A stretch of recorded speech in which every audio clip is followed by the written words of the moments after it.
Good evening, everyone, and a very warm welcome to this special roundtable, Autocar Professional InnerCircle, powered by PTC. And we have congregated here, for discussing on one of the most transformative themes in the mobility industry today, software-defined vehicles, or SDVs. And SDVs are perhaps the most fundamental shift the industry has seen in a long time since the history of the automotive industry.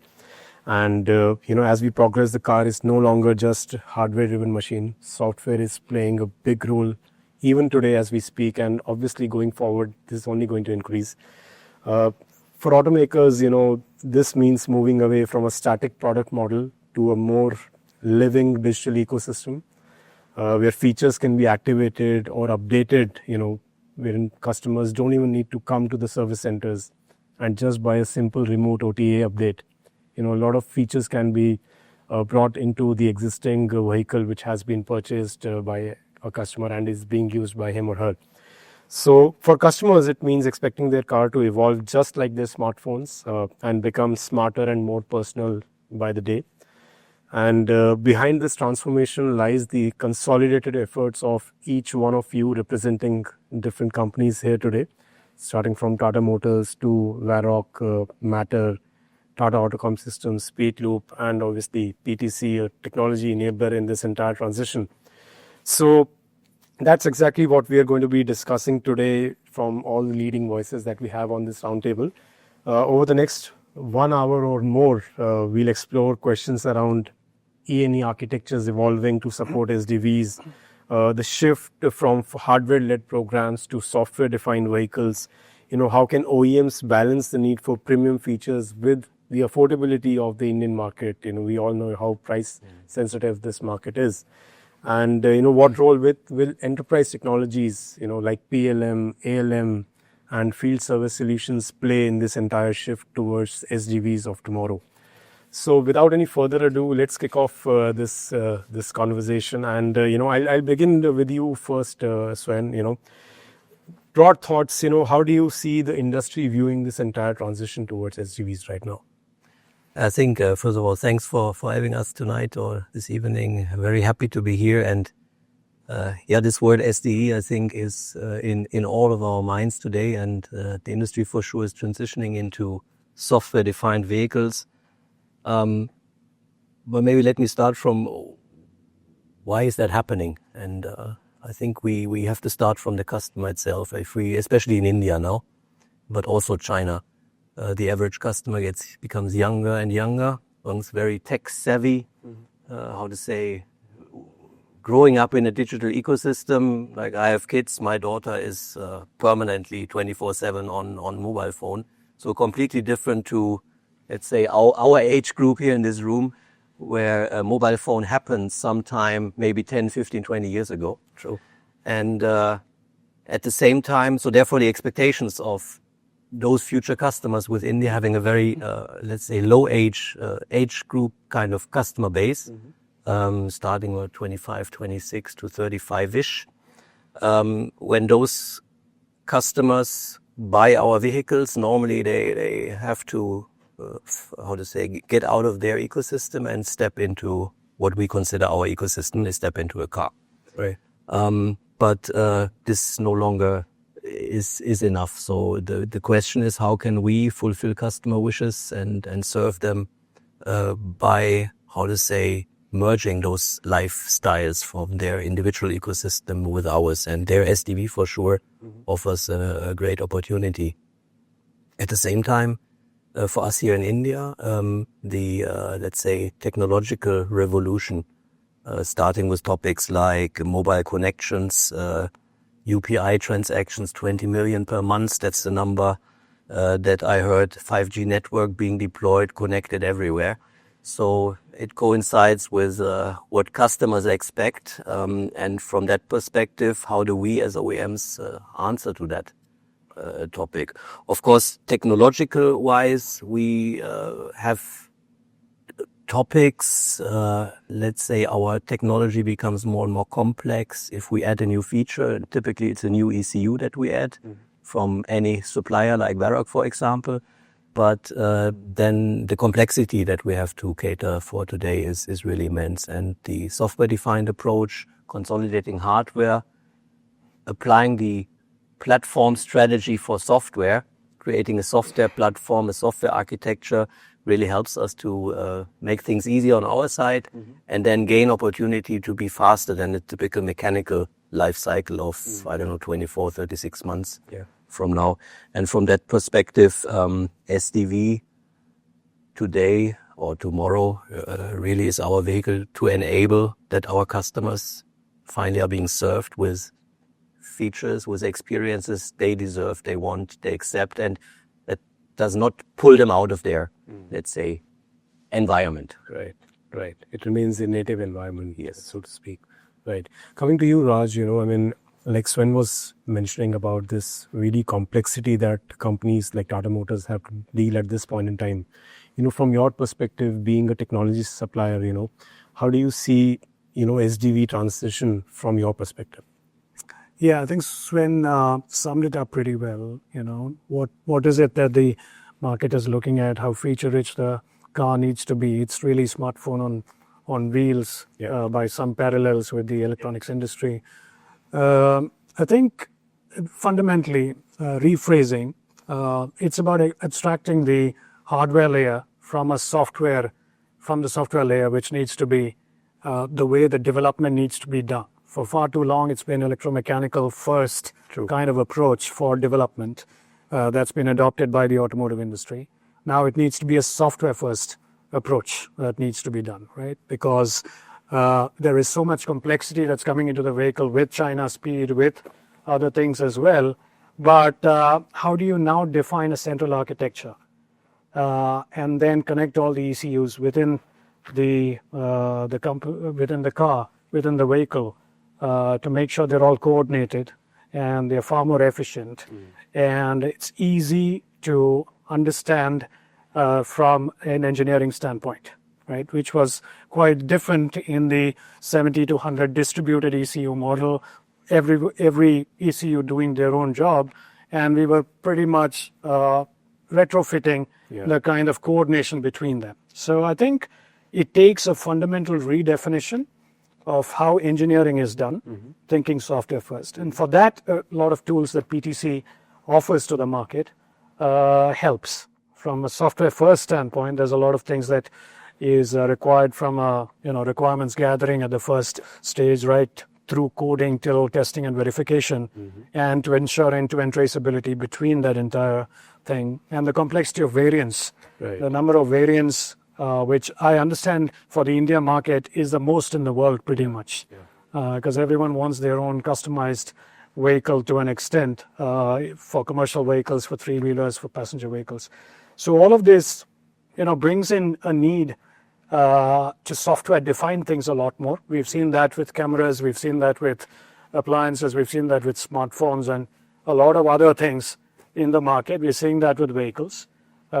Slightly more difficult for traditional automakers to do it because they've got large engineering teams or core engineering teams than for the younger players in the market.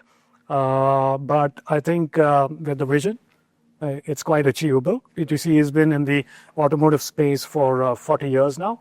And I think we understand the challenges and we are aligning to what the leaders here need. Yeah. So Aditya, coming to you, like what Raj was just mentioning, it is slightly easier for younger companies and you literally are, fall in that category. So how do you see, as a startup, how do you see this SDV buzzword?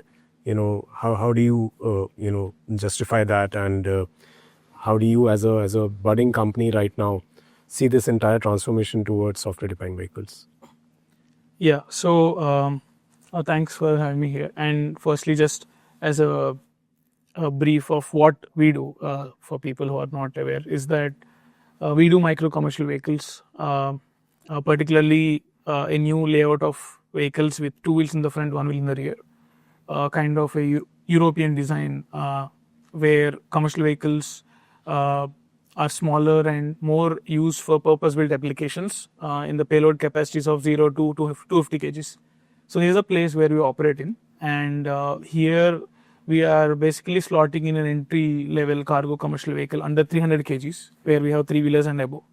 So with the sole object to that, the rupees per kilometer or rupees per kg kilometer for a commercial vehicle user is lowest in the market for that particular application.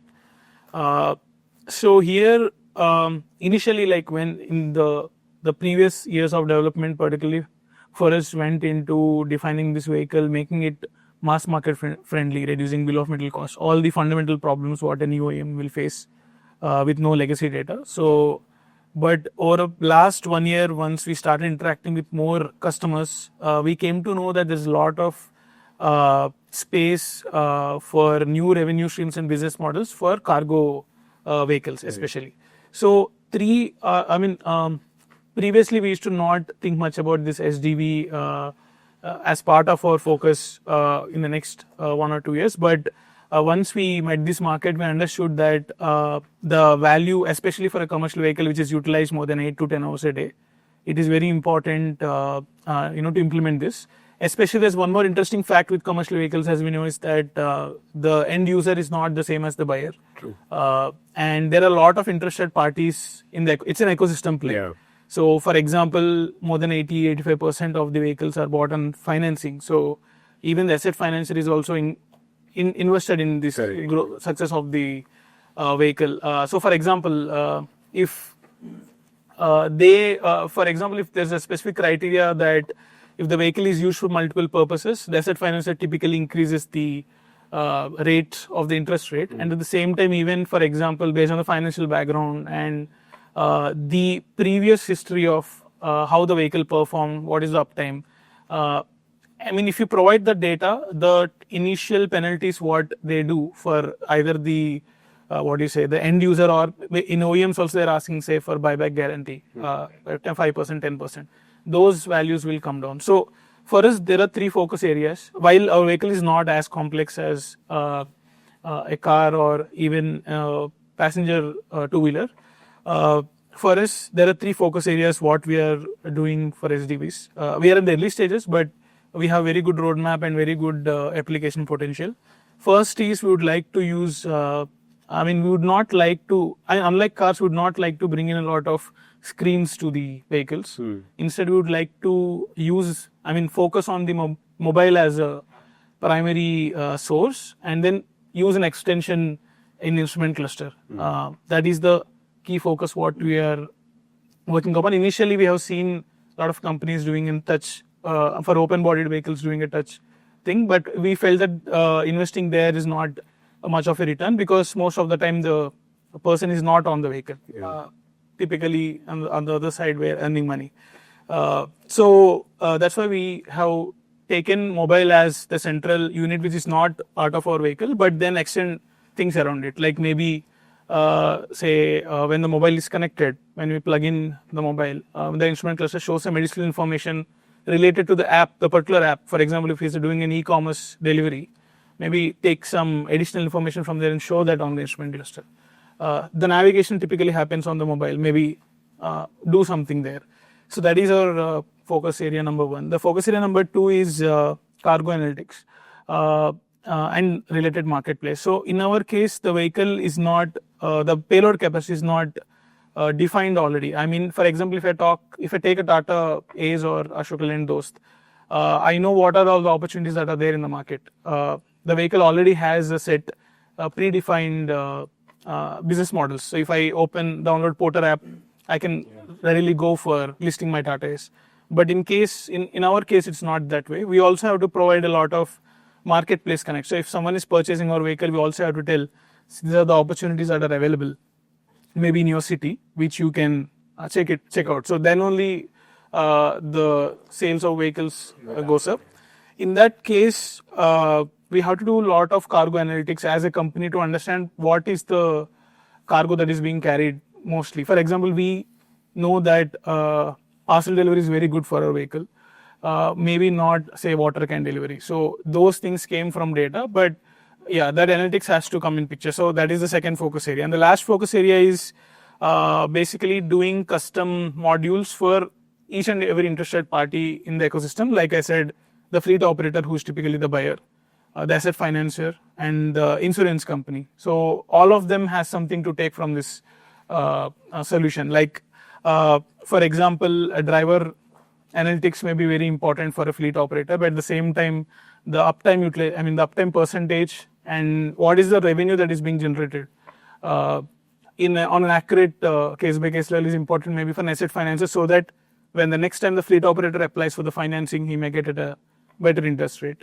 So we see these new buyers for these new custom modules we can do.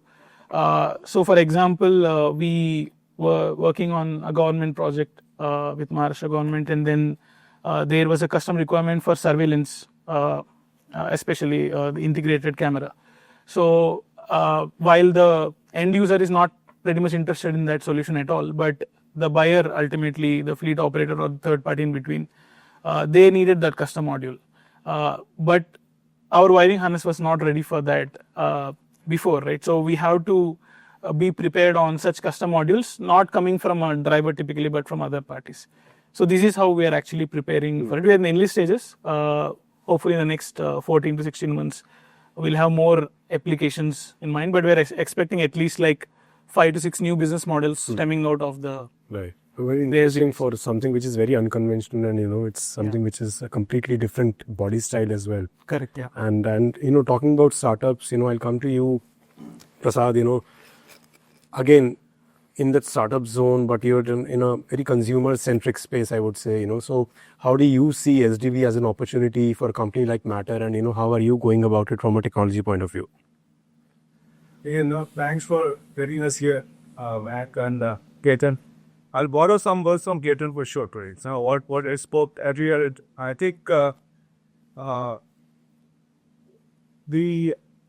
360 view on 3 dimensions, of stakeholders that are involved, essentially is pushing the software-defined everything. For example, that's something that is mature. So when you look at number of stakeholders that are involved right now, I think starting from technology and innovation, what is driven from a technology roadmap, then the business innovations coming from how you look at supply chain to end of scenarios to tool integrations to enable your job. All of these things are essentially pushing a certain element of software. The only thing I want to correct on that line that we see here is software defined vehicles were there yesterday, they're there today, they're there tomorrow. The first software-defined vehicle, according to me, the best examples come in with the Euro 5, Euro 6, and Tier 2 bin 5, and Triton ancillary system, including the exhaust treatments. Everything shifted to your engineer, in terms of how they were defined. Yeah. If you look at it, powertrain as a zone, that was your first topic. We have to look at software complexities going beyond just the torque and energy delivery paths. Yeah. So you're coming in with respect to auxiliary involvements, input. You got into very complex topics like network management. You're talking about functional safety already. Yeah. So I think that context has always been there. So though we are a startup, we bring that baggage. Right. Because my team is close to about 600 engineers coming in from working in multiple bases. Emergers essentially coming 20, 30 years in different pieces. Right. So the first thing I keep telling them is, shed that baggage when you come and start looking at new architectures, right? Primary for 2 reasons. One, from a startup perspective, when you look at it, architectures and systems engineering can't be overemphasized, anymore. Yeah. The point is, the cost of getting things wrong in your requirement, end of life, I think all of us have seen, starting for filters getting into wiring harness, to actually trying to find space for diagnostic modules getting in. Monitoring functions for a PUSA SLD, not thought through, essentially starting to compete with your compute power. All of these are use cases that we have seen. Okay, so I think the most important hygiene that I've seen responsible startups, I would say, or responsible industry, I would not just say startups, is taking systems engineering really, really serious in terms of requirement definition. And then that piece when, the functional elements of what your customer needs. Right. To what you want to deliver as an end feature, to what is the collective compute power that you need on the vehicle. Okay, that's the journey that we are talking about. If you put technology roadmap ahead of the customer, most of the times you will start missing this chain because you are future readiness would be at OTA X.0. Okay, that X.0 defines your end of life. True. Okay, but as you rightly said, when you are looking at mobile on the wheels, the X is infinite, right? They need updates every 3 months. So we are going through that transition. Our first product, is already a software-defined vehicle. Though I would like to do more integration. There's OTA happening there. There's a campaign management happening there. So the complexity of a software-defined vehicles is not shifting from an engineer's table to actually a complete ecosystem table, including my insurance guide. It's essentially talking about, sir, can you actually talk about driver analytics? Is there a model that we can come to without defeating the KYC? Right? Yeah. So the point is, I think this challenge presents an opportunity. And for us, I think for Matter especially, one advantage that we took is really taking system training very seriously, even in our first product. Right. I think that's where we've seen most of the systems pretty stable, especially when you look at OTA or electronics. I mean, I'm a power electronics engineer. I have to talk about it. So things like as simple as, Evita full controllers, which we keep talking about for cybersecurity. You can't really afford this in every EC. Yeah. Then how does your E&D architecture come together? Do you have a shield? And then you have the rest of it coming together. How do you integrate really? Yeah. Is it a powertrain domain or is it an energy domain? Right? I mean, when you look at it from a domain and zonal integrations, I think that is the journey that we are taking. So SDV of yesterday was very focused on domains defined by what is a feature being delivered on the vehicle. Is it comfort? Is it powertrain? Is it convenience? Is it safety? Now these are shifting more towards how do you realize compute power? Because most of them are competing attributes. Yeah. Okay. And how do you get to actual hardware features that you need? And how do you push the semiconductor industry hence? Because your analog and digital real estate, when you look at microelectronics wise too, is completely different right now in terms of what you look at. Just for a heck of it, Optimus 3 to Optimus 7 MOSFET is a complete different journey in terms of intelligence information that is available there. So I think the opportunity for most of the industry, I will not say startup alone, is to really take software development, the defined vehicles as an opportunity. Learn from your SDV from yesterday. Get your things right today. And I think when you start looking at your roadmap, bring the customer in first. And then I think your solutions with respect to hardware and software essentially become more meaningful common sense. And again, tied back by, software engineering. So, and that is where I was, I heard Raj, talking about tools. See, tools are as good as the user. And now the second aspect is when you start defining tools, how do you collaborate with them? Yeah. When you start looking at, data, artificial intelligence, machine learning capabilities. Yeah. Tools are really smart right now. Yeah. Okay. The only question is where intelligence working on artificial intelligence? That's the human beings, right? On it. I think that's the journey that we are trying to push here. Yeah. And I think we've been very successful with the first product launch era.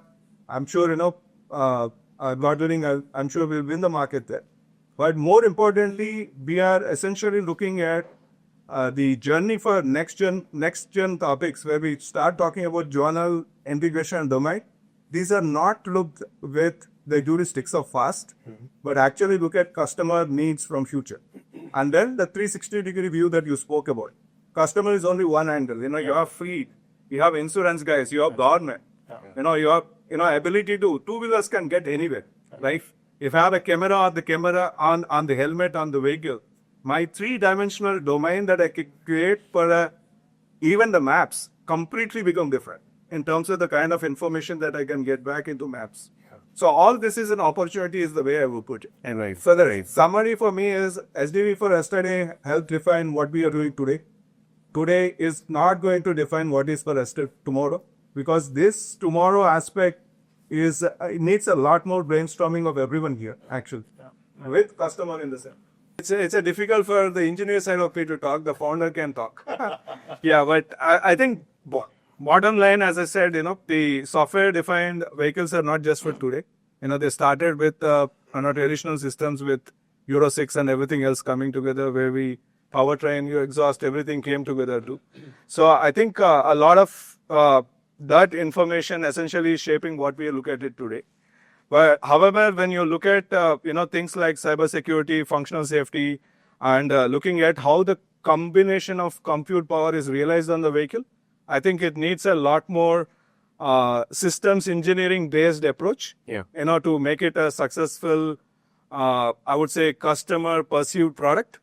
And the 360-degree view of how everyone, including insurance sector, maps, government, as you said, everyone is interested in the information right now. Not just is pushing a lot more software-defined vehicle beyond the jargon that we see into reality.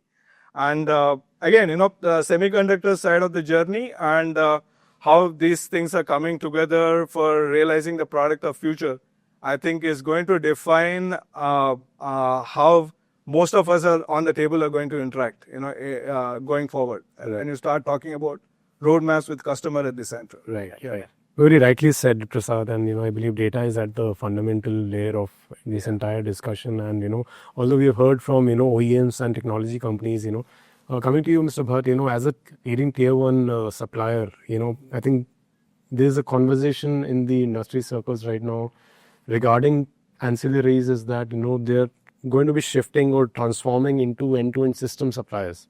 So do you see that as a big opportunity for a company like Tata Autocomp when you talk about the SDV transition? See, first of all, thank you for having me here. Good evening, everyone.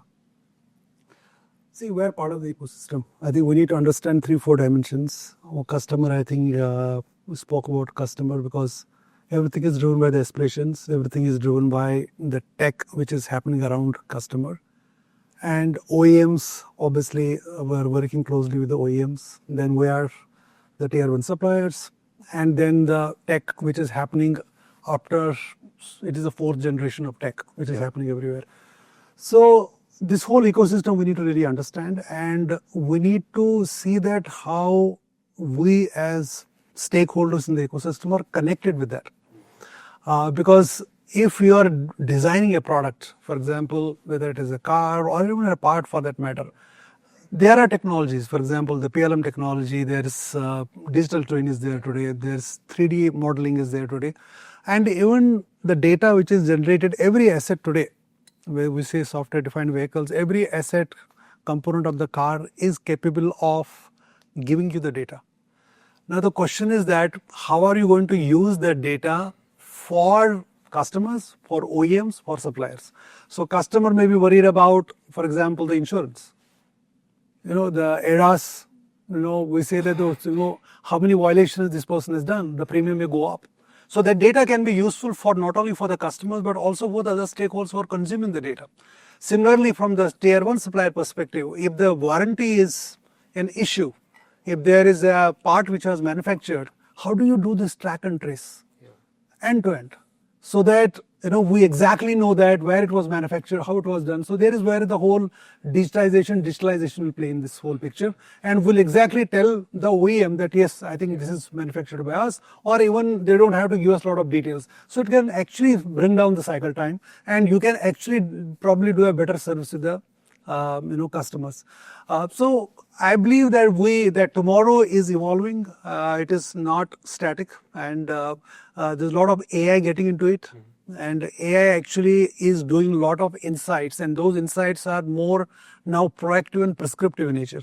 And in fact, that for that data has to be obviously correct, it has to be golden. So a lot of companies will see that only focusing on data. In fact, today I was also in one of the conferences, and the whole premise was that in this whole data ocean, how do you stay afloat? Sure. And how do you get the inferences out of this data? And what are the models available today? And with AI, you have got one more risk of the compliance, responsible AI, ethical AI, and then you have to be worried about that. Am I going into some brand issue? Am I going to, with the customer privacy issues? So those are also coming as the guardrails for even us. So IoT has been very standard, I would say technology into it, but that's also maturing a lot. Today, you can actually talk to the machines Actually, machines can tell you that when will be the downtime, and the whole schedule planning, whole production planning can be actually driven lot from by the software perspective. Even the whole skill matrix.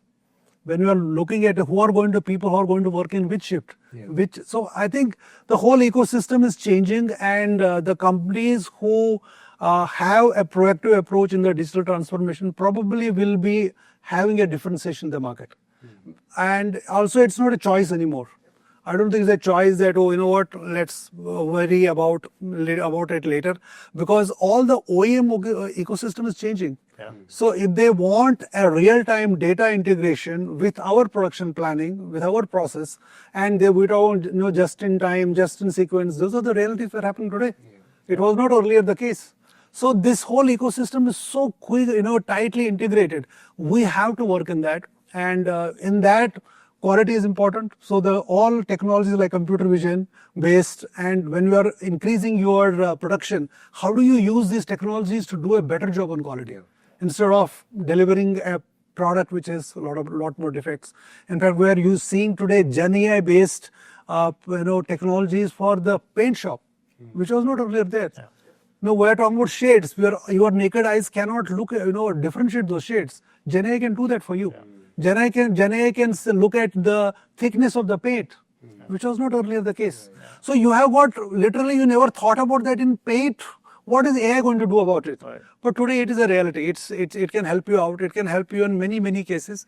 And so very interesting era, but it's if an company enterprise wants to make a difference, this is the time when we can do that. Very pertinent thoughts, Mr. Bhatt. And you mentioned that it's a very holistic transformation that we are seeing right now.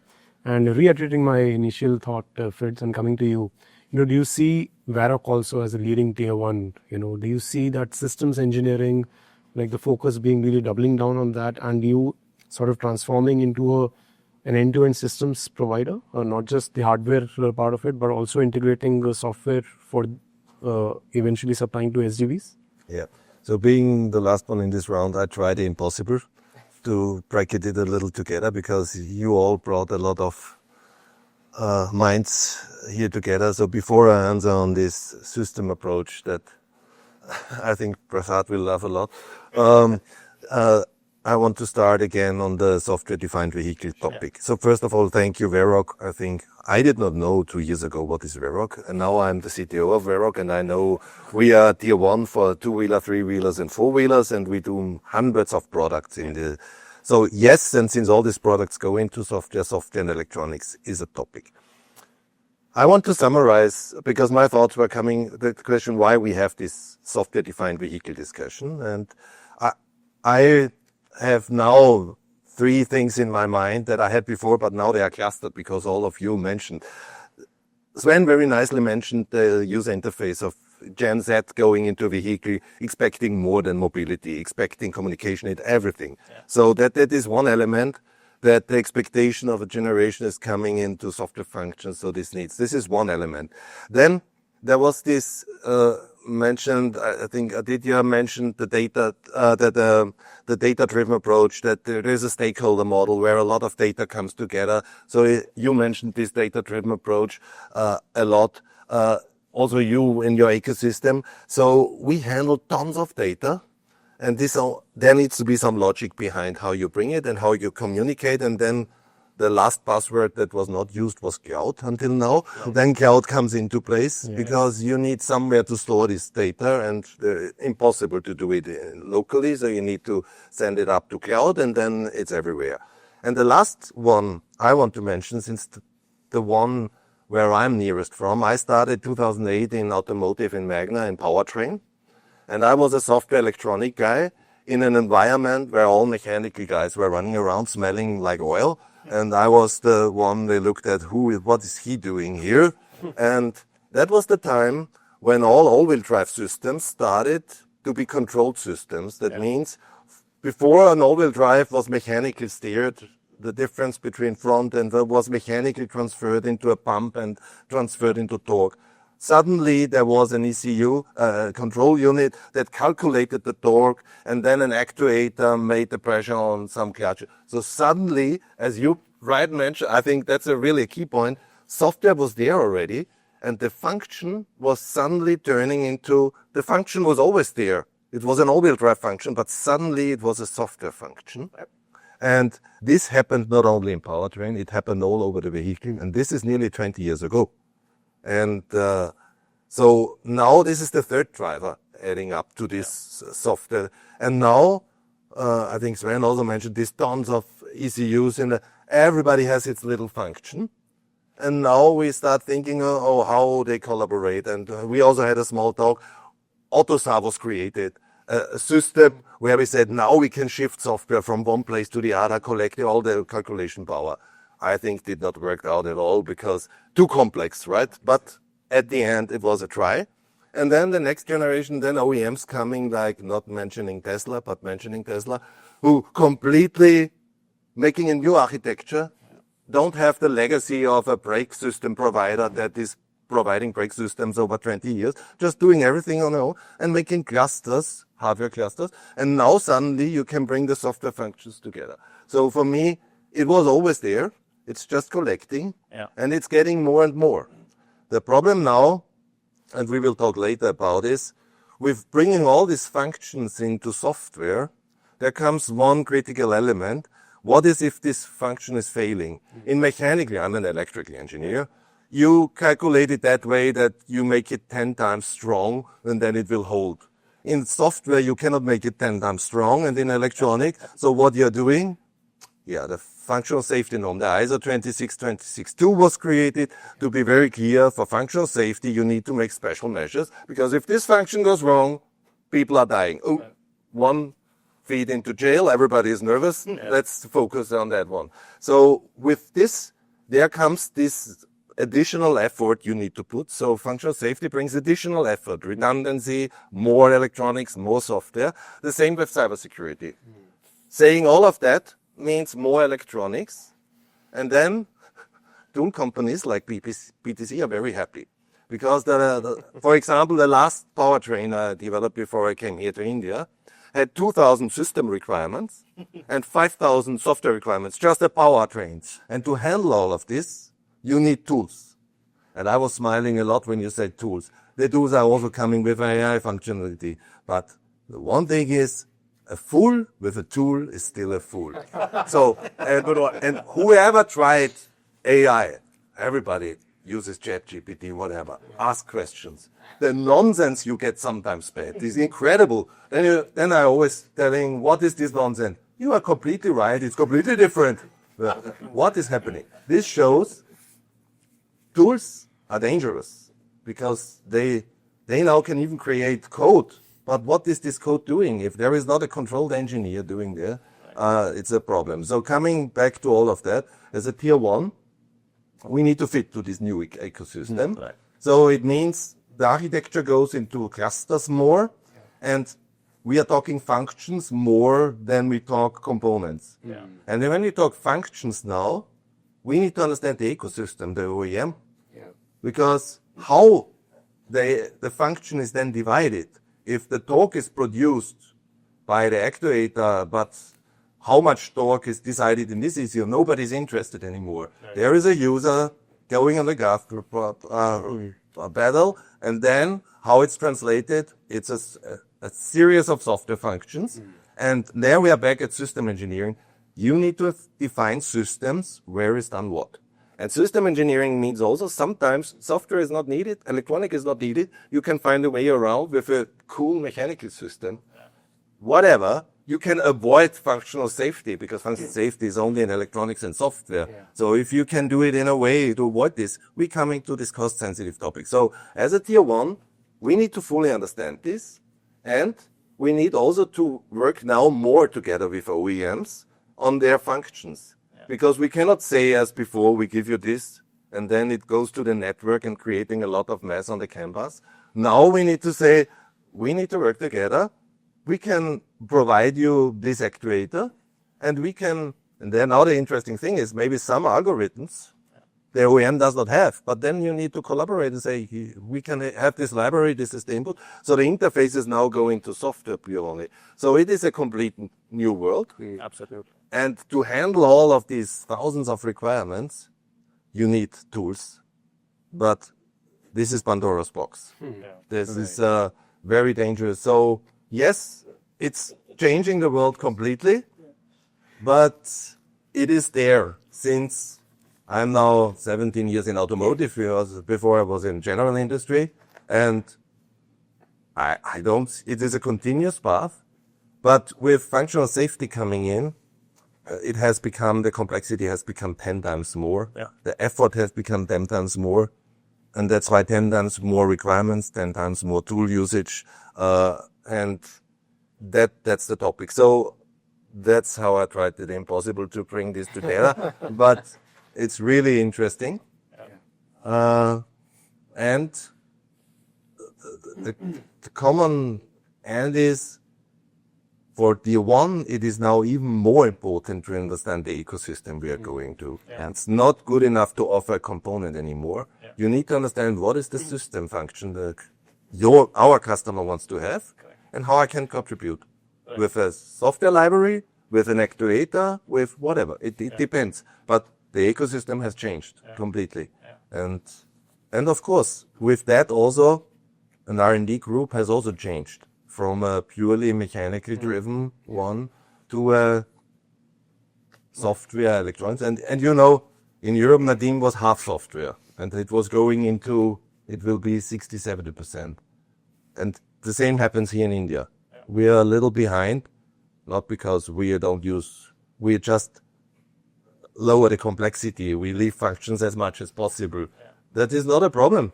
It's looking nearly the same. That's an interesting one.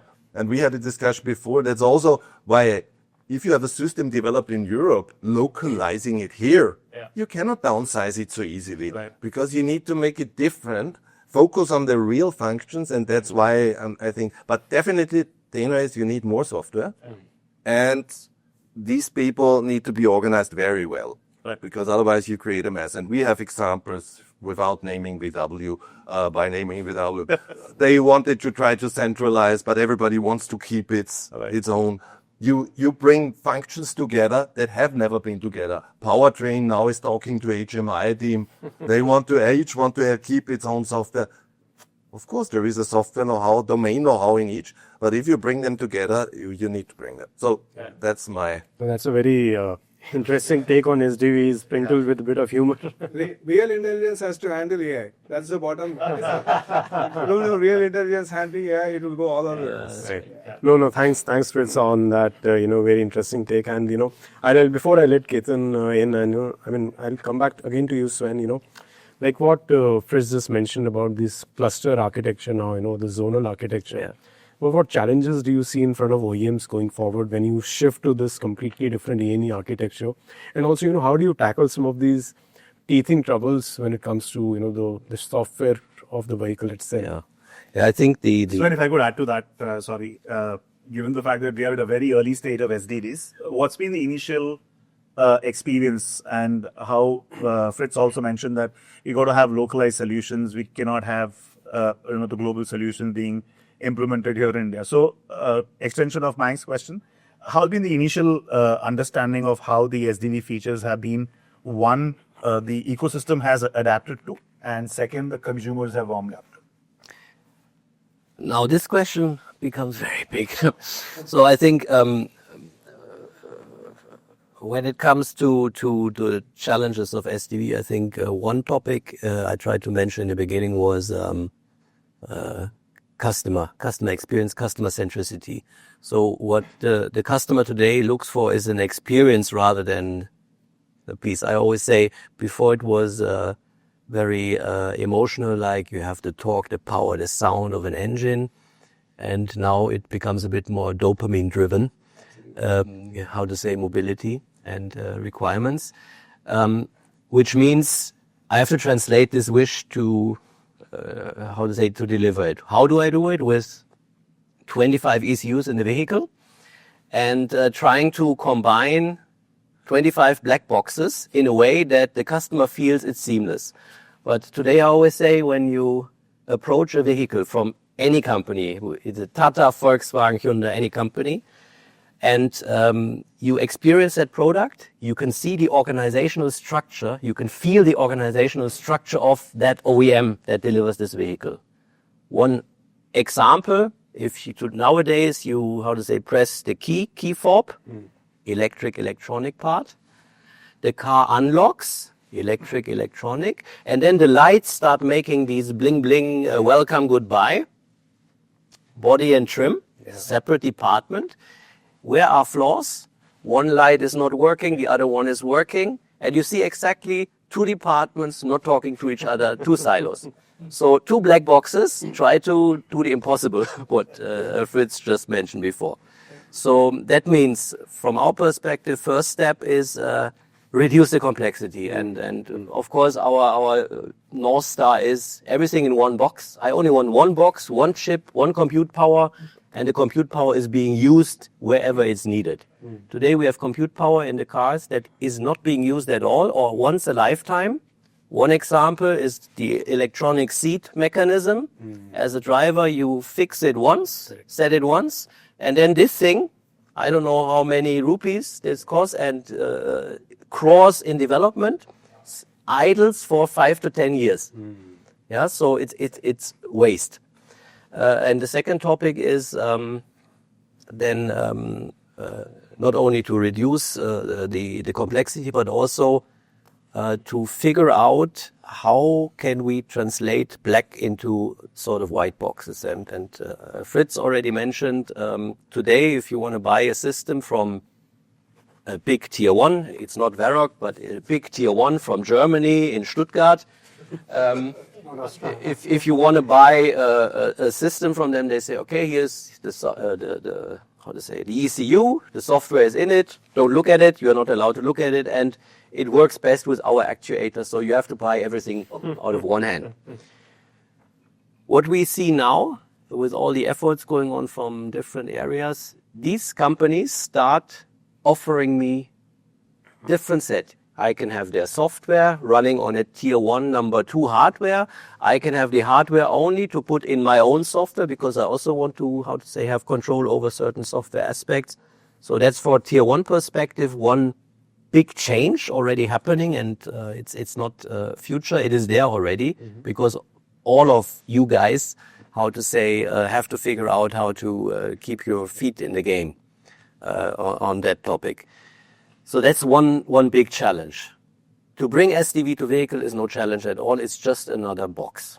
And now we have to define where to start first, what to consolidate first, because then if we consolidate everything in one box, immediately you are, 4-digit CR kind of investments. Compute power becomes unaffordable. So you have to, that's our challenge, how to balance where to start first. And for sure, there are areas in the vehicle, especially if we talk about young customers, that are predefined as the first playground, which is mainly about in-cabin and ADAS. Those are the two areas where, consolidation starts first. With that, we really have to find the right balance on what to consolidate. And at the same time, if you only consolidate the past, immediately you have legacy to manage. That means it adds another layer of complexity.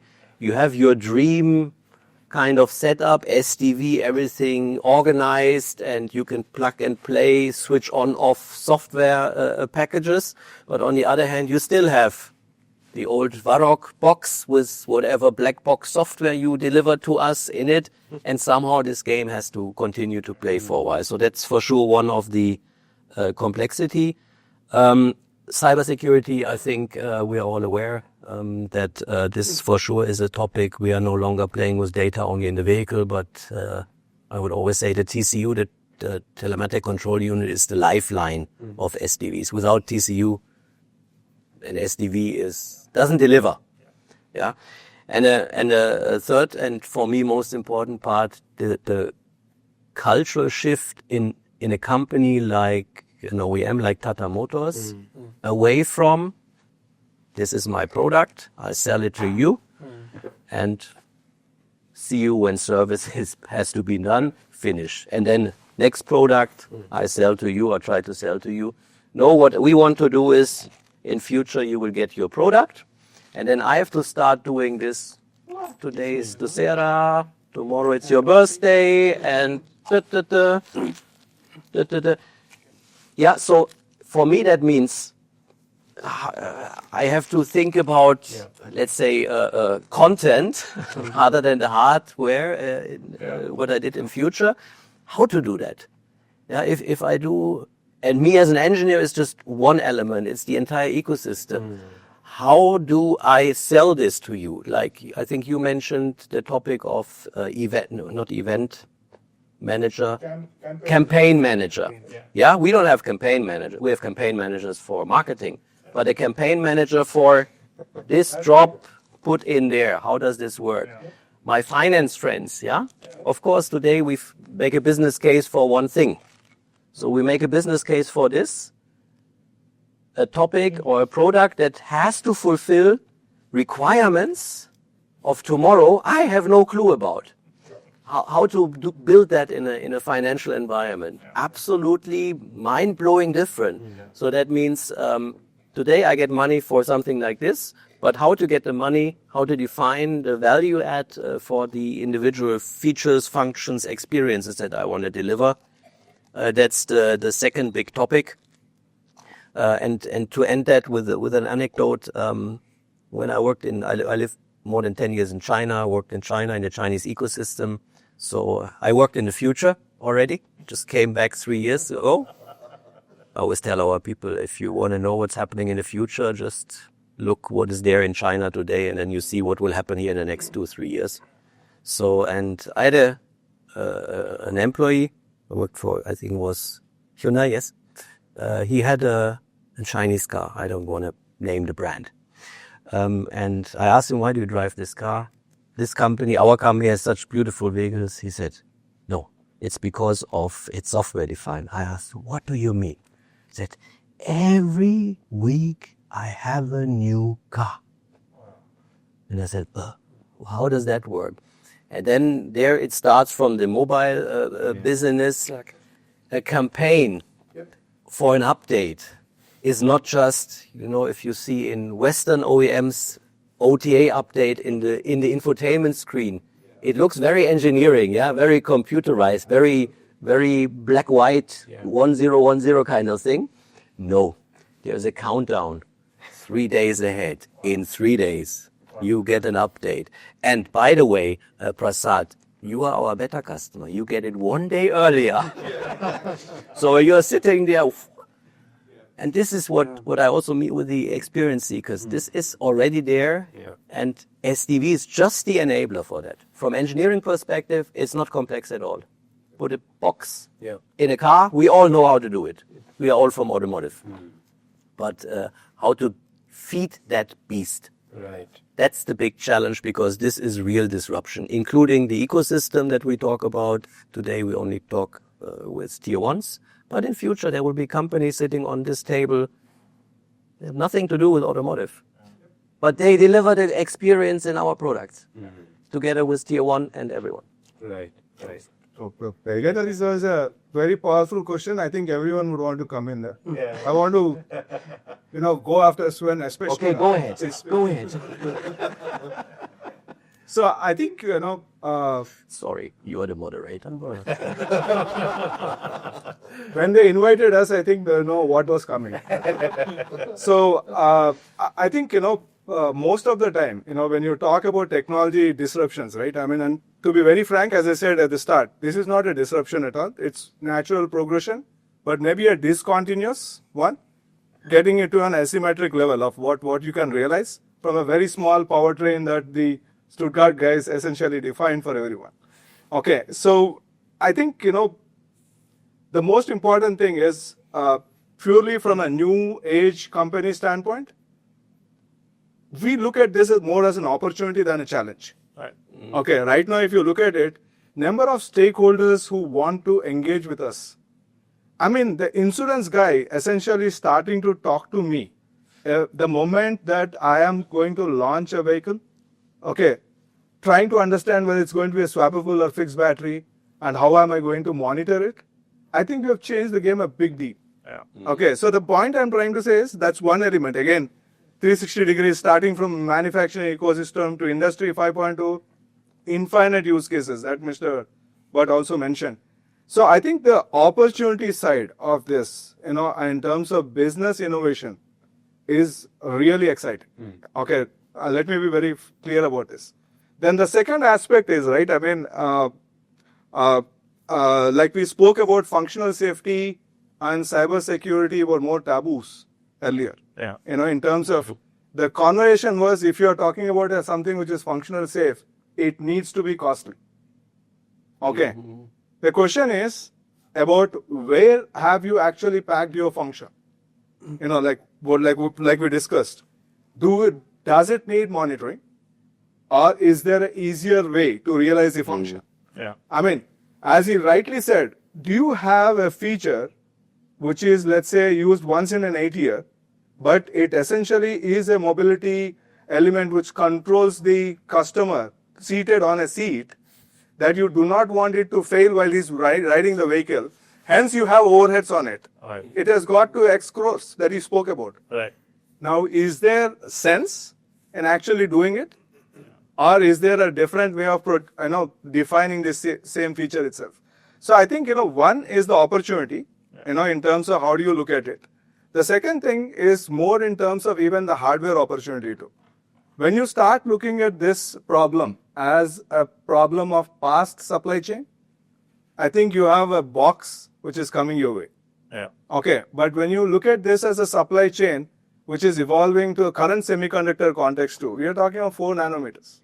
Okay, we are talking about compute power which is talking about, tops, trillion operations per second. So the point is, how much of it is really used, how much of it is dead weight?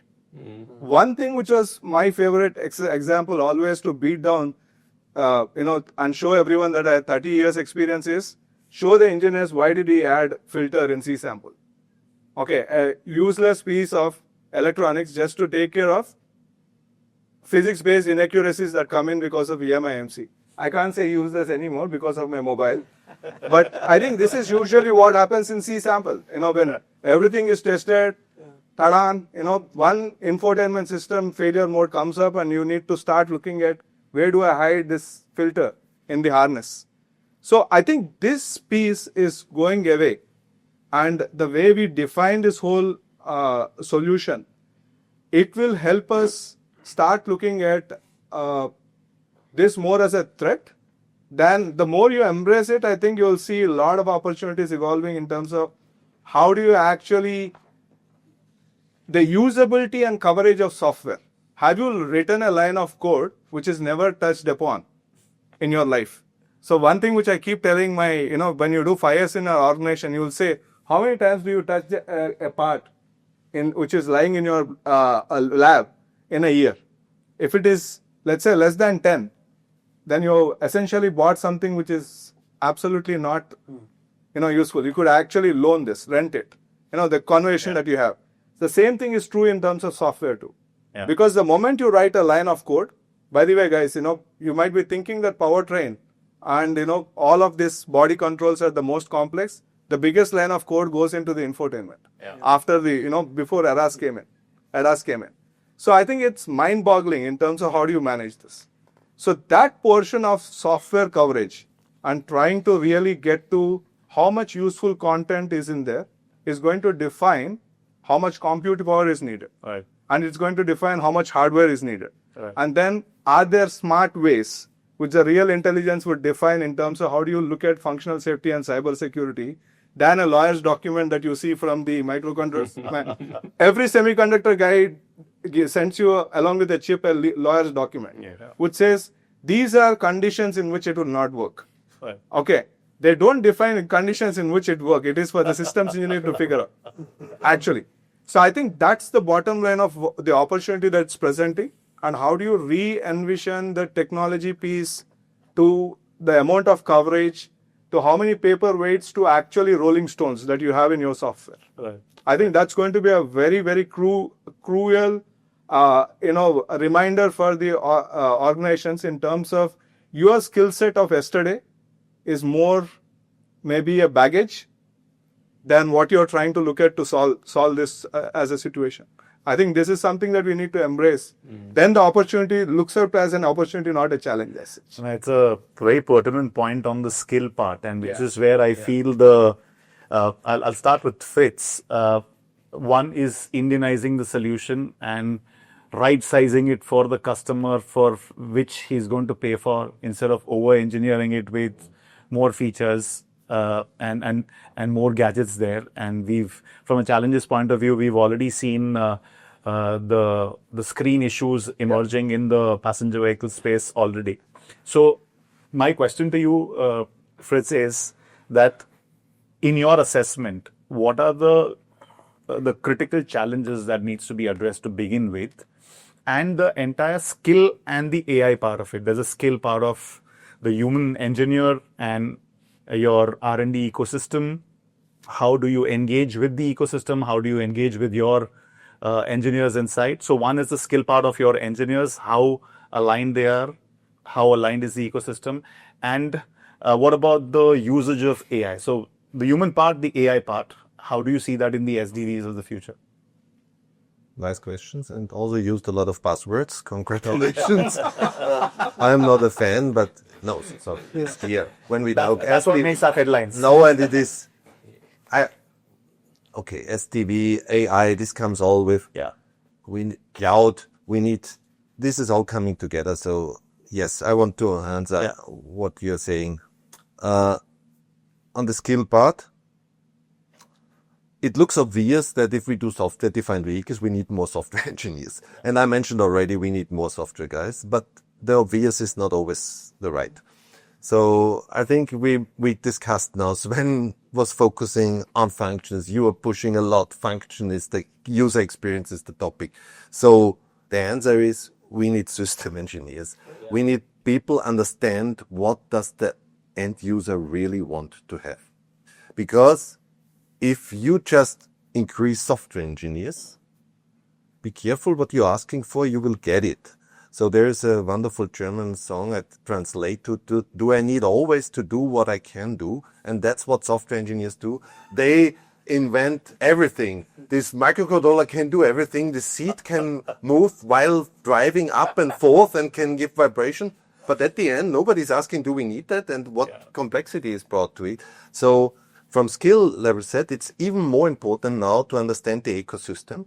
So you need more system engineers. So you need more people understanding not only software, understanding the function and how it translates into electronics, software, and mechanical. And in lighting, it comes optically to it. And so in all the subsystems you have. And those system engineers then use these wonderful tools, like provided from PTC, to break down these requirements into the subsystem, and then you can start. So first, system engineers you need. Second, still you need a ton of software engineers implementing these functions. Right. So there's the skill. But the software engineers, the skill set I've seen in software is the most, how should I say, divergent that I've ever seen. You have physics guys, you have even mechanical engineers, because you are always coming from a domain, and in software it's important to understand what you're implementing. Right. I even once worked in the beginning in an organization where we splitted up software and algorithms. Yeah. That we say, these guys defining how the algorithms, these guys making the software. And then somebody brought in model-based software development. And then the models that those guys defined suddenly created the software, and those guys says, no, we do it. And then it was a little, so coming together means the software guys need to understand the function. Yeah. So the skill set for a software engineer is not a coder. It is understanding the algorithm and then implementing it by model-based, by graphical, by coding, but that's not so that's the skill-based part. And the AI part. The AI part I don't want to skip, because I like the famous a fool with a tool is still a fool, because it's so important on AI, because AI, the amount of every tools company is having in every tool already AI features. Yeah. No matter if it's real AI, if it's just a database, or if it's really generative AI bringing you, but the question is, this is just another tool we have that everybody needs to understand. So the tool set is that people who work in engineering currently need to understand what AI can do and what it cannot do. And then it's part of the ecosystem to use it as is. There are people standing out there and say, we will not have any software engineers anymore. How can this happen? AI can write a code, but it cannot make the user experience. So we still need those guys defining this is the experience I want to have. And then we are maybe faster in creating the code and so on. So AI will be an element and you cannot neglect it. If you let this pass, your efficiency will not be good enough. So you need to use it, but it's not a blind solution. The intelligence of people is even more important than that one. So AI does just accelerate this whole thing. But it brings a dimension that is dangerous because even people have no clue can create a piece of software. But then you don't know what you created, the monster you have. And nobody can tell you anymore. Then you have this black box. That is, and then you cannot afford this. Because now as a tier one, maybe I'm delivering just a function. And as I deliver a black box. Then tell me the code coverage. What is exactly all when I use this function, which code parts are used, which are not. So you cannot deliver a black box there because, every company, every OEM works with software, forces you to use tools that you exactly know what is your code doing. Because the danger is too high that your vehicle is behaving as you don't know and you never find it where it comes from. So yes, AI is a helper.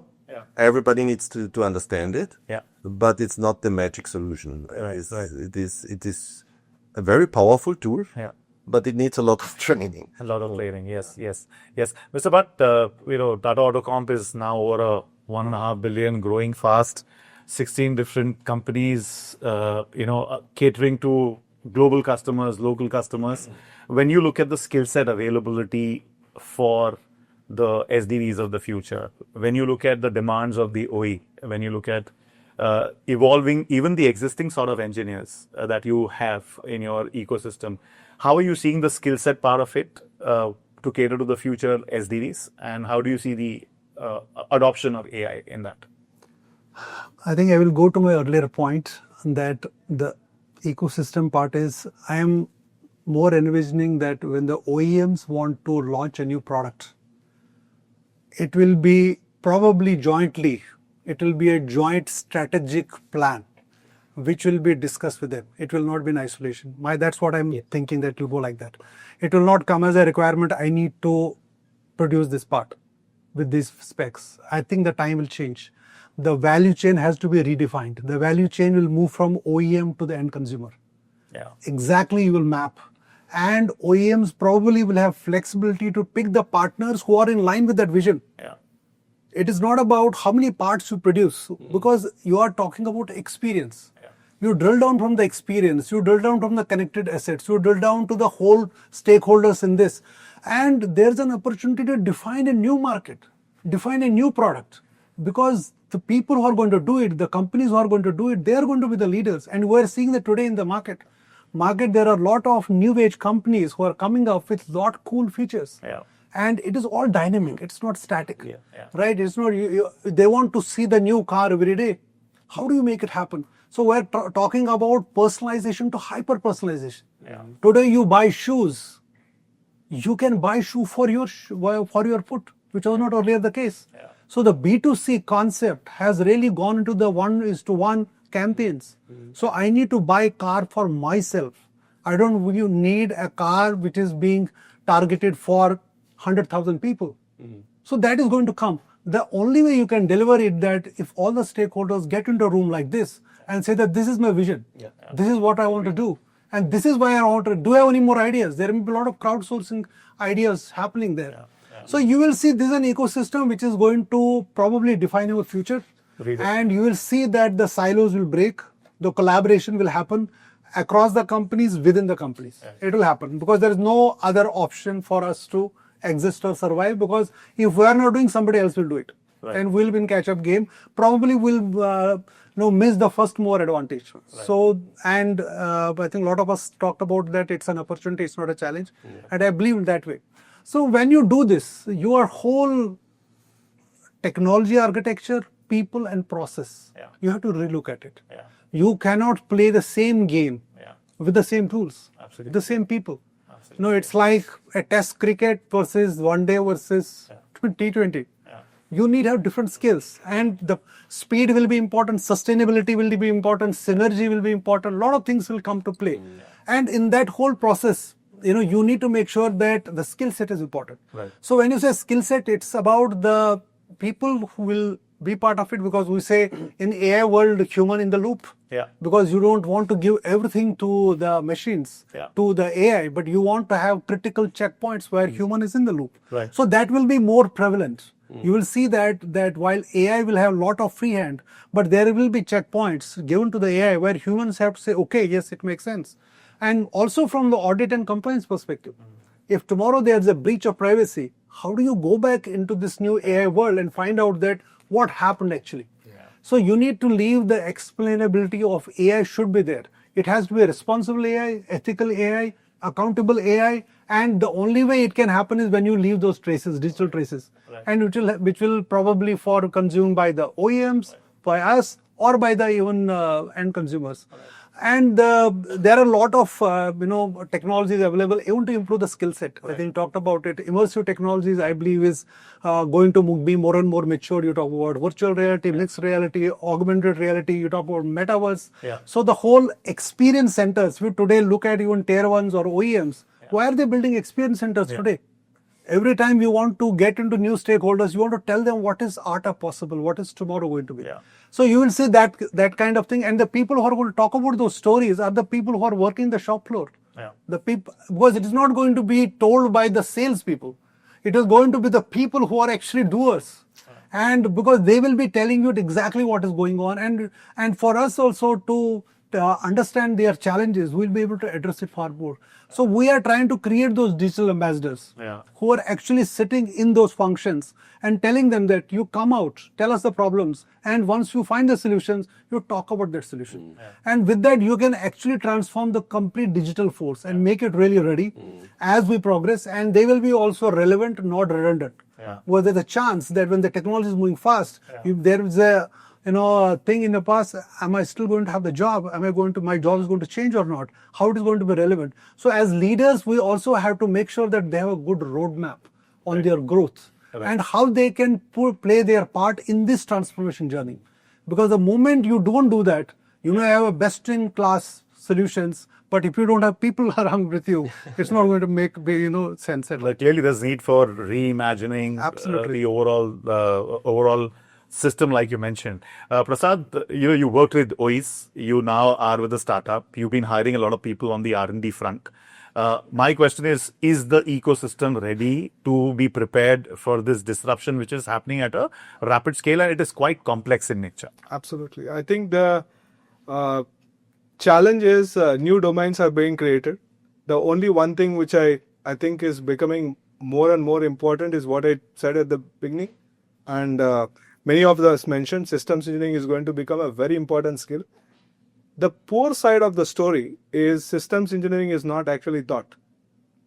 Okay. And I mean, there are courses, but if you look at it from an academia perspective, I think that's where we are focusing on right now. I mean, you can't expect trained talent to be available if you are not planning to collaborate with where the talent is coming from.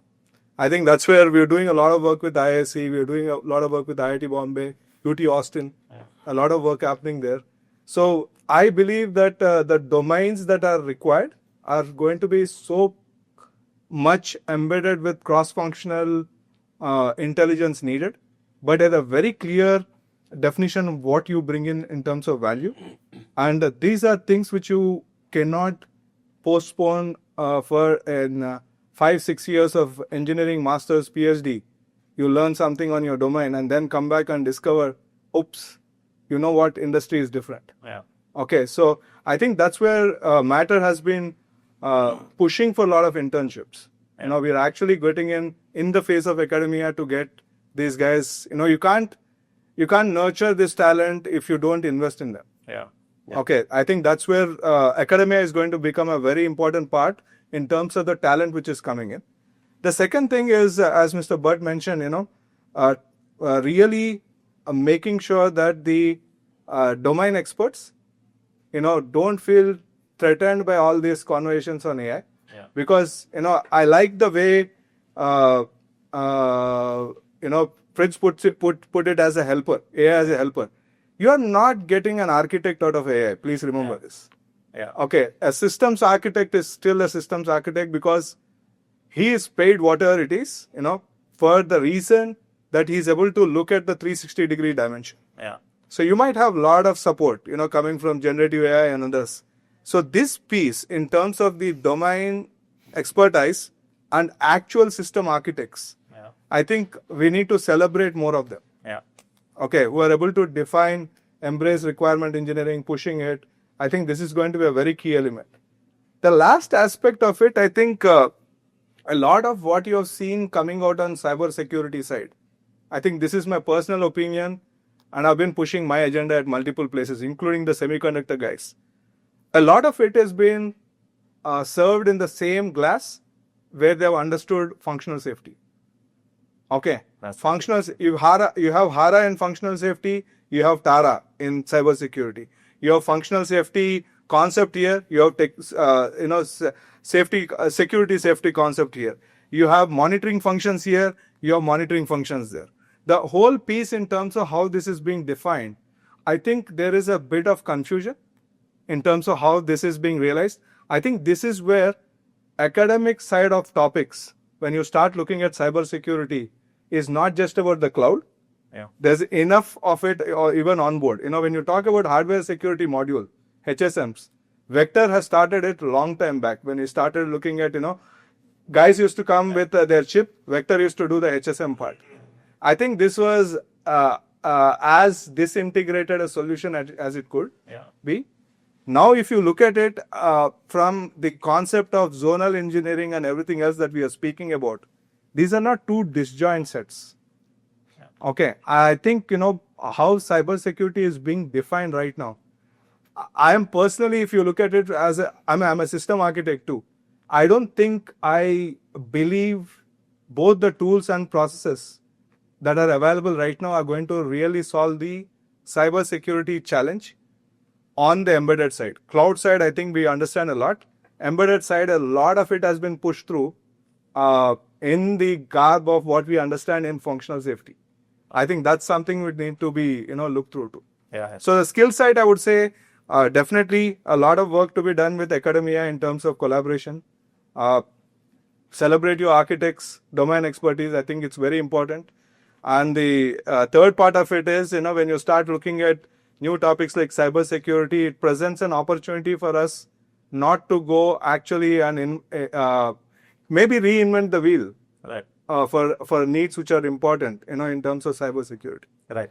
Yeah. Aditya, if I could bring you in, from human creativity to consumer needs, which is how you defined your 3 stacks of the software-defined features that you are catering to. So when you are out there, you are starting up, bootstrap, looking at a very unique concept. How do these tools facilitate and how do you adopt them? Yeah. So I think one of the points which it's talked before also is the challenges in the variant mapping and planning. So typically, one of the major bottleneck we hit in this is the hardware spec what we decide. Because if I just slightly go off the topic, with respect to SDVs, if there is one parallel I can compare, more than the smartphones where, a smartphone is like, for example, a new phone is launched and then all the updates are typically free. But I think with case of SDVs in automotive industry, one of the parallel which I can think of is how the video games actually changed. They became more live service games where there is an early access, like how there's a future early access in that's happening in automobiles. There is a collector's edition, then there is a update every 1 month, and then updates are actually paid. There are expansion packs or DLCs, downloadable contents that are there. So I think we are more close to that than smartphones, because in smartphone the change happens typically like maybe every year or every 1.5 years. Like people are going on the first day of launch to the showrooms and they are buying it. And typically 1.5 years maybe the earlier adopters change. But in case of games, the same life maybe around 2 to 3 years. In automobiles, maybe it's around more than 5 years. So in this case, the hardware planning and variation mapping becomes very important. So from that perspective, because the percentage of early adopters is going up right now in the market, they actually set the initial message, what they are looking for. But the majority of the market who will be buying the vehicle later on, they have a completely different set of expectations. For example, from a survey, we have done a lot of survey with drivers across multiple cities, and people who typically fall in the early adopter category, they wanted telematics unit. They wanted fleet analytics, they wanted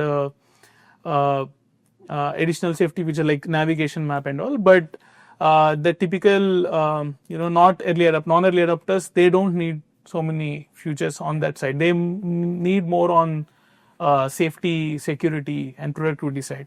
So I think the initial message what we get from early adopters, that is something that we have to take with a pinch of salt. We should not be considering that in one of the major space. Fast growing space. So I think that plays a major role in variation mapping, because what typically happens is the people who come in late in the game, the larger market, their question firstly will be why I should pay for the hardware which I am not going to use. So at that moment, it should not feel like that investment what we made like 3 years before is something that should not have been done. So I think 3-4 years earlier in the game, we should be actually having that two variations, where one with a limited features, which may suit for a larger market, but there is still a market for early adopters where that extra features are required, and for that the respective certifications, respect to hardware planning has to be done. So in our case, coming to the specific models we are making with respect to cargo vehicles, we have done the same approach. We kept the model. We have split the variants in a way that one is having a limited hardware that is suitable for people who are not so interested in these features. But at the same people, in case, especially in the cargo commercial vehicle space, because the vehicles per user is multiple, because in case of passenger vehicles it is one per user. In our case, the customer can always come back for maybe 3-4 more vehicles on the way forward. So you always know that even though we did not satisfy a specific customer on the intelligence side or SDV side today, but in the additional vehicles what they purchase, they will definitely get the value. So that's why we have kept it very low in terms of the features in the initial models. That's an interesting lens to look at. The reference points are changing, times are changing. So you think differently. You think from a gamer's perspective rather than a mobile phone user's perspective. Use cases are different and it addresses a different need, and that too from a commercial vehicle consumer need. So it's a very refreshing way to look at how you're looking at the future. Raj, if I could bring you in, you heard everyone and you heard the disruptive forces that are there. What are the opportunities that are emerging for you beyond the tools, and the use cases are so very different? Before I get my kit. Right, a lot of provocative things being said, particularly by Fritz in the beginning. So I should answer some of that first before I answer yours specifically. You want us to opt for open source? Yes, that's even more provocative, actually. So I think if a fool's life is not improved by AI and tools, right? If he doesn't become less of a fool with tools, then we are getting it totally wrong. Right, so I think these software tools are meant to be aiding humans, like you said. It's a helper. If that's not serving the purpose, then you're right. I think then we are misaligned with what the market needs, and customers really don't care whether it is software defined or hardware first or anything. They really pay for value. I think that's been established. But at the same time, what is value is different for different consumers, right? So I think you talked about the seats going back and forth, up and down, heating the chairs, etc., within a car, etc. That may not be appreciated by the traditional-minded people who are looking for basic features. But if it's Gen Z with disposable income, they probably will love it, right? They've got a few extra lakhs to spend. They might say, okay, I want this feature. And that's what software-defined vehicle will enable for you. That particular app there, one additional feature unlocked, saying I want this particular feature, and they think it's cool, right? So it's to bring in those features. I think it's established by all of you and Sven and everyone, is that they pay for features, right? And they pay for value. Now, I think one of the problems we see in the market, and I drive an EV for some time, is some of this is not messaged correctly by the OEMs. So the fleet analytics was talked about here, right?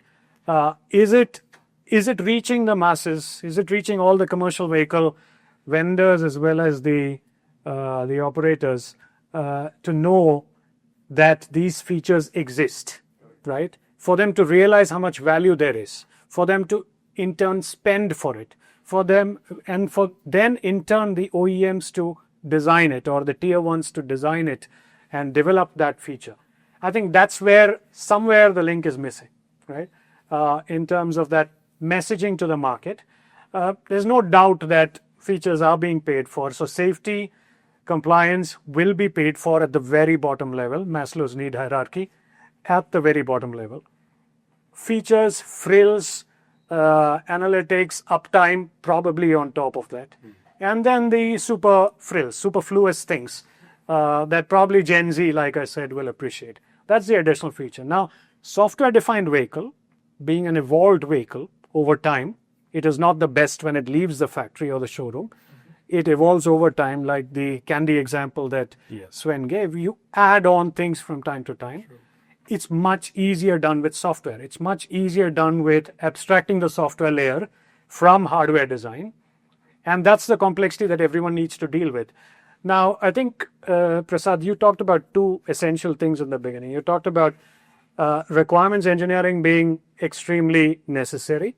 And I think, Fritz, you validated that with saying hardware requirements were 2,000 and software requirements were 5,000 or 7,000. I think those were the numbers you said. So it's far outweighing the number of... How do you make sure that all of these requirements are captured effectively in a system and taken care of while coding and testing use cases, test cases being perfectly aligned with requirements? Now, that's not simple. It's not a trivial task, right? That's where that end-to-end traceability within an organization is required to be clear for everybody, because the test team could be different from the requirements gathering team, right? So it's extremely important to do that. Now, systems engineering. The number of companies that are doing document-based system engineering, even today, is not funny at all. There is so much proven benefits of doing model-based. Absolutely. But they don't do model-based because it requires fundamental redefinition, because it requires a transformation. Fundamentally, that's not happening. So how do we solve for all these problems is what tools should do. If it's not doing that, it's unfortunate. I think we need to go back to the drawing board and improve the tools, but it's meant to do that. Yeah. So if AI is not helping, or tools are not helping, software tools are not helping enough, I don't think that's good enough. So that's my pitch. Sure. Specifically talking about the opportunity, I think companies are beginning to realize this. In India, there's a blast of small-sized companies in the EV space particularly, but in various areas, and it's a coming together of multiple different players in the market, fintech companies like Aditya talked about. It's the government's obviously pushing it in a big way. There's component manufacturers, there's us, there's software engineers now coming into the picture. So the software traditional engineering hub that India is really aiding the whole thing. So massive opportunity in terms of being the SDV hub of the world with a great automotive growth that we've been seeing in the past 2-3 years. It's fantastic. I think there's massive opportunity for everyone. I think we were talking about the cake is big enough for everyone to eat into. there's enough in it for everybody. I just want to add one thing to I would actually say one goal I will add it to PTC. One advantage most of the organizations like PTC have, and especially PTC, is heuristics. There is distributed knowledge of how tools have been used in multiple places. What Sven is doing with a tool might be completely different from where I've been putting to use. So one thing which I would really push it as an agenda is the concentration of heuristics in terms of information for the last 30 years, be it PTC or ANSYS or MathWorks. They are actually the place where they've been absorbing all the information. What I need is something Raj hears. What Sven needs is also what Raj hears. What Mr. Bhatt needs is also what Raj hears. So I think the most important thing, I believe, and most important opportunity for the tool guys right now is how do you integrate this heuristics in terms of the entire information coming together and run it as a guidance helper, as provide, I would say, meaningful suggestions. Then it's for the architect and the user to use it or drop it. I think that's going to be a big opportunity where, I would really look forward to for PTC or, everyone for that matter in the industry to look at. And that's more an opportunity right now, I would say, not being done. Yeah, right. If you understand that, agree with that. Yeah. Right, Mike. Yeah, so I think, we're just about, closing time. Halfway through, you want to say? Just warmed up. Oh, okay. We'll walk you further. Just the last thoughts, Sven, first from you. We've talked about the complexity that comes in with the SDVs, and I talked about the different skill sets that's required, and just the final closing thoughts from your side. Where do you see this going forward, and also if you can just broadly sort of zoom out on India and also see the potential that the India market has. Not just from, the volume perspective, but also from a technology development point of view as well. Yeah, I think I will keep it short. I think one topic is, open source is the solution. Yeah, no, just a joke on a lighter note. Well, I think we are as Tata Motors, or specifically, but the entire industry is in a transformation within a transformation within a transformation. One topic is, as I explained, customers are changing. Younger, and especially India, youngest customer base, worldwide. That's one topic. Second topic is these tech advancements. Is it Gen AI? It's incredible. Suddenly, my car knows me, no, not my car, but Zomato knows me better than I know myself, or Amazon. So suddenly, technology is there that and does things in a speed that was not there before. Third topic for us in automotive industry is non-automotive players are sitting on the table, and I would say in 2-3 years, 50% of the people or the companies joining this roundtable have nothing to do with automotive. Might be insurance, might be gamers, might be even content creators. There was this content creation event in Mumbai, I think 4 months back in Geo Center, where also Tata Group was there, and we start involving content creators already today. And next topic, co-creation, it was mentioned. It's essential. Typically in Germany, the Swabian swim style is something like going like this. I want to do everything on my own. But in the new world, it's co-creation. It's not, I don't need to do everything on my own, but I need to be open to new ideas, to talk with or work with Tata Autocom or with Varroc or with any other company. Let's sit together, not after kickoff of a program, but before kickoff, and let's define the strategy towards the future. What role can you play? What role can we play? Do we share the same values and move forward? This for us is a culture shock, as automotive.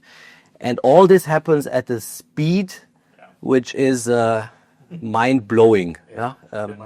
So how to say, 24 hours is no longer enough to react. If customers today have an issue, social media can destroy you within minutes. Yeah. And all of that is happening around us. So from that perspective, these transformations, I personally see it, and also the team we are working with within Tata Motors as well as in our ecosystem, we see it as an opportunity, definitely, because how to say, we have learned a lot on first what the Chinese did in the past, but also what the Western countries did on how not to do something. And I think we should learn from that. And India, I would personally see as a bit like a greenfield approach. Yes, of course, it's known as so many software engineers are here. But the willingness to do something, to try out something, I think that's in the 3 years I've been here, it's incredible. It's not to see the problem, but see the opportunity. And I think this is something specific about India. And I think it very much it's linked to the age of the population, the general population, much more open, much more flexible. In Germany, your dream is to buy a Mercedes-Benz and wash it every Saturday along the roadside. And here, if you talk to the young people, if Tata Motors offers me the better experience, I will move away from Hyundai or Mahindra or someone else. Yeah. So it's completely different mindset. So great opportunity. And I also believe you mentioned it, India can be, how to say, at the forefront of this innovation. The world is today busy in how do I get this SDV box cost efficient in my car? Yeah. Well, we say that this is engineering work. We all can do it. Yeah. How to play that beast. If we do that right, I think then everything is on our side. Right. Yeah.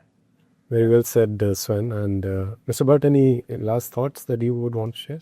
I think we talked a lot, so. Let's do it. So final thoughts from each one of us. It can be short. Okay. My final one, I think, first I want to refer, a lot of times we talked about use cases. So it's pretty clear we are talking use cases with the usage of a lot of data. That's the reason, we bought Car IQ some years ago. It's very connected. It's a cloud solution. Yeah. It's because you can say, why do we need this as a tier one supplier? Yeah. Because for use cases, you need a cloud. And if your customer doesn't have it, you need to offer it for over-the-air update, for whatever. So it's more about talking. And then what Sven rightly said, if we get the chance to really talk before a vehicle is defined, what can we do? Then we are ending not up in some requirement sheets where we just implement. Then the story is already done. So that is one. I think I need to repair on the tool side something. It is funny. The fool with the tool. Yeah, you are right. I want to make it very clear. With the complexity of functional safety and cybersecurity, and you compared it, process-wise, it's absolutely comparable. You have a SPICE model where you develop from system down to the subsystems and up. The full traceability from definition to implementation is not possible with our tools. So tools is a must. It's clear. The only thing is, if for that example, you have engineers who have no clue of requirement engineering, if I give him a powerful tool, nothing will happen. Yeah. So I will ask him, can you make it in Excel for me? Then he shows me. Then I say, okay, now we can go into the bigger thing and make it thousands of in a good requirement tool or whatever. So that's clear, but it's a must. But it's not a solution. It is a helper. And the last thing is cybersecurity. The difference between functional safety and cybersecurity. Functional safety functions, okay, it's still about the function and if it's failing, how you protect for it. Cybersecurity, it was an eye-opener for me in the past. We had with a famous premium OEM from Germany a discussion. We reviewed the concept and he said, what microcontroller are you using? Why are you not using a Paul grid array that has the contacts on the lower side? I said, well, it's more expensive. Yeah, but then you cannot contact the pins. Such a simple thing. Everybody thinks about software when we talk about cybersecurity. If you cannot contact the pins, How would you talk to that car? And even one step more, you need to protect in the production line where the software is flashed. Yeah. How you protect that not some evil guy goes there and flashes something wrong. So cybersecurity is process-wise an additional requirements, but it brings another level because it's going to the whole life cycle. And then this is even more complex. Yeah. Not so dangerous. You're not going to jail. Maybe. It depends on the cybersecurity case. If the steering wheel suddenly goes right without, then we are also there. But then it's also a functional safety. So that one, so in total, I say this whole SDV topic brings a bunch of challenges to us. And the skills we discussed, you need to be prepared for that. But the big revolution is really to go away from this thinking you can break it down to little boxes in starting at the user experiences first and then do a conversation. Yeah. And if you're not ready to do that, and if you don't have the skills and then you don't have the connections, then it will not come out like that. So that is the big change for me. So, and thank you for inviting me. I thought it will be boring. It was completely not. It was really funny. And then that interesting. So, and yeah, this is my last word. Thank you all for having this great discussion. Thank you, Fritz. Any words, Mr. Bas? Yeah, I think since, probably a few points from my side, I would sum up probably convergence will be a theme for us. Collaboration will be theme for us. Customer will be theme for us. Consumer will be theme for us. Co-creation will be theme for us. Yeah. And experience, content, you are absolutely right. This will be more driven by stakeholders who have nothing to do with auto components, OEMs. So we have to be ready for that. And, startups who have great ideas, I think they will have probably an edge. And also the markets like India, you will have a lot of frugal innovations because, you have to right size the solution for the market. For the Indian market. If you don't right size it, that cost value will not work. How is it called in Indian?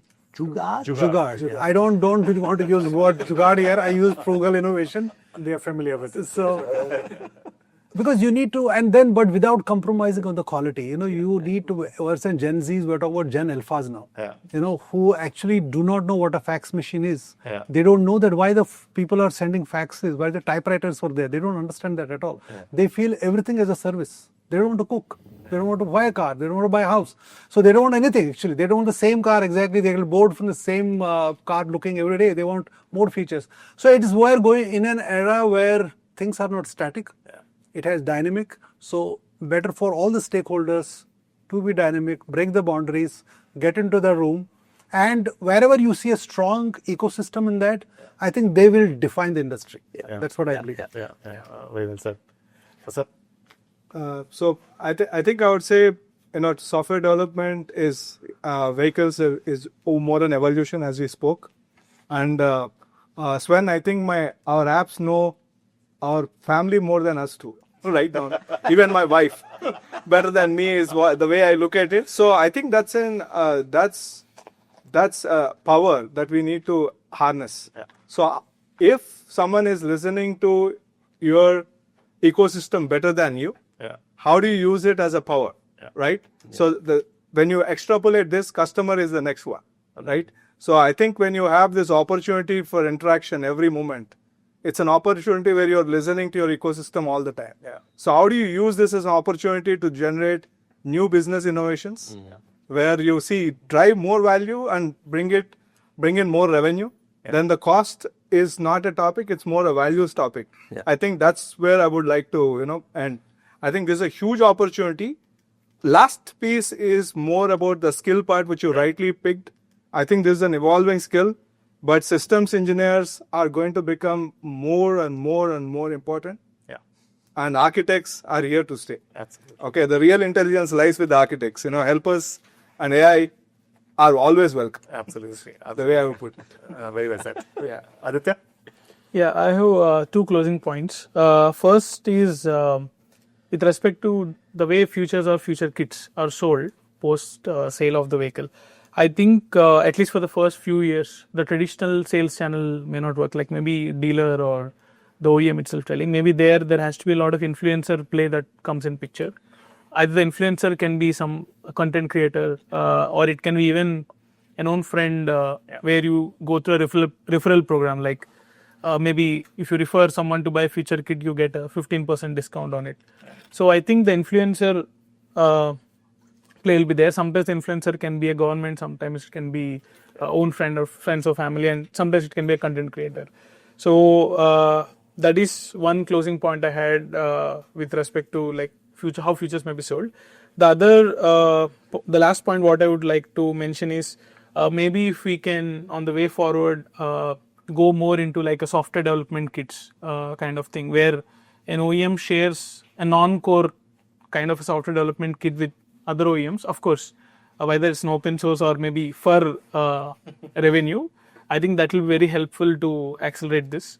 I'm 100% sure there are a lot of non-core like SDKs that can be shared between OEMs for mutual benefit. These are the two closing points what I have. Very well said. Thought very differently. Yeah. Raj, final comments? Yeah, a lot of it's been summed up very well, right? Yeah. I mean, where do tools come in? I think that point has been made as well. One of the main things that I'd like to point out at the end is about the fact that the engineering or the concept design within the engineering department is where the product is born, right? It has impact through its life cycle if you get it right in engineering. If you capture the requirements correctly, if you engineer correctly, your quality of the equipment or the machine or the car is taken care of throughout its life cycle, right? And it can be made very sustainable as well. There's a lot of study on this whole sustainability, circularity concept, saying if you get it right in concept design, then throughout its life cycle, it's going to be a great product and a friendly and a greener product. So I think we've got CTOs, CDOs here. I'm sure they're working on it, but our appeal is to do it better, to focus a lot more on that aspect and department. I think that's being done a lot, and do it model-based, do it in a very visually appealing way for the life cycle. I think AR was talked about as well, right? A lot, and I think that's about it. That's fantastic. I think engaging conversation.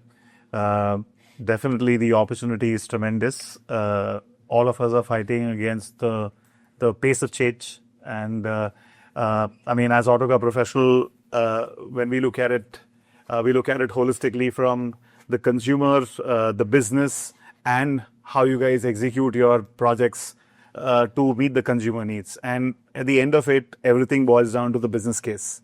I just hope that, like you mentioned, the development time and development cost for something as disruptive as this, life cycles are shrinking. So there's possibly a need to reimagine how one looks at developing projects and developing grounds up and in a frugal manner as well. So on that note, I guess, thank you very much for your insightful comments. And, we'll try our best to bring it out to the desired audience in the best way possible. Thank you very much. Thank you. Thank you. Thank you.